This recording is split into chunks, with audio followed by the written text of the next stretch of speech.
Vaibhav is a seasoned professional with over a decade of expertise in stock picking and generating index beating returns. He's also an alumnus of the prestigious institution London Business School, from where he pursued his master's in business administration. So I leave the stage to you, Vaibhav, now. Thank you, Salah, for the introduction. So my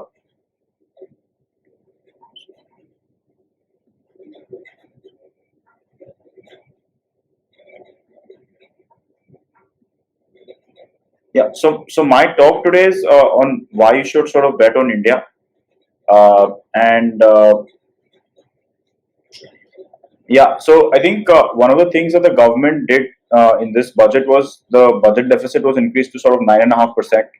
Now this is a paradigm shift in the thinking of the government. With this, the government has clearly indicated that there's a focus on growth, and this could be bigger than the 1991 reforms in India. And compared to that, India's macro position is actually much better. So if we see, India has one of the lowest debt to GDP compared to many of the other large economies of the world. We have forex reserves well upwards of 600 billion. The central bank has, clearly sort of maintained a dovish stance, where they're saying that they'll keep maintaining ample liquidity in the system till required. So with surplus liquidity and forex reserves, interest rates should be low and exchange rate should be in check. Also, credit growth in any economy is sort of very important. At 5 to 6%, this is sort of a low in the entire decade. So looks like it can only increase from here. Now, also, it could be the case that we are on the cusp of sort of a long growth cycle. India's corporate profits to GDP is one of the lowest in sort of several decades. Also, because of bad loans, NPAs of several banks have dried up. Once the cycle sort of turns around, a lot of public sector banks sort of could see increase in earnings. There's a clear focus on Capex, infrastructure and roads that could help to re-rate stocks in sectors that have underperformed for over 10 years. Good part is that we are starting a cycle with low interest rates, low debt levels, and surplus liquidity.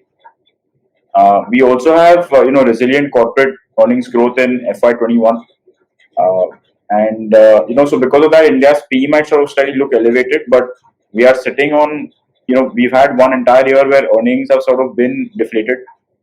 So that's why it's important to sort of look at earnings from a more stock specific basis.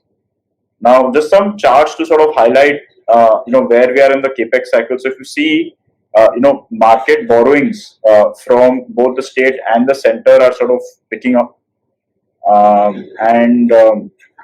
As you can see, Capex growth, at least from the government side, has been increasing steadily between FY20 and now FY22. And this sort of is a lead indicator for the Capex and infrastructure cycle in India. We've also seen environmental clearances increasing for private sector Capex. So this could also revive the private sector Capex, which has sort of been lacking for the last 10 years. Even the 10-year GSEC rate in India is sort of one of the lowest that it's ever been. I think it's important to see that, 2003 to 2007 were sort of the glory years for India's Capex and infrastructure cycle. And even at that point, we were sort of, at a corporate profit to GDP ratio of about, 2.5 to 3%. And it's a similar situation now. Even inflation was sort of at similar levels at that point in time. So it looks like we are in the early cycle of an economic upturn. And it's a great time to sort of be part of India's economy and to remain invested. So I think that I think it's a great. Benign inflation and low corporate profit to GDP set the base for an upcycle. So that's it from my end, and thank you so much.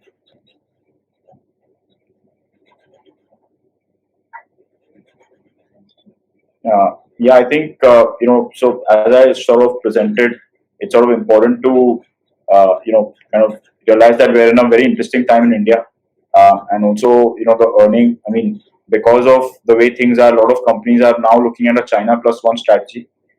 So this will give a big boost to the Indian manufacturing sector.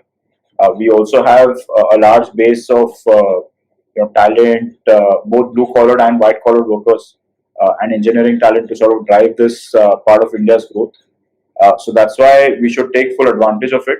And I think, especially from a stock market point of view, next 5 to 7 years could look very interesting.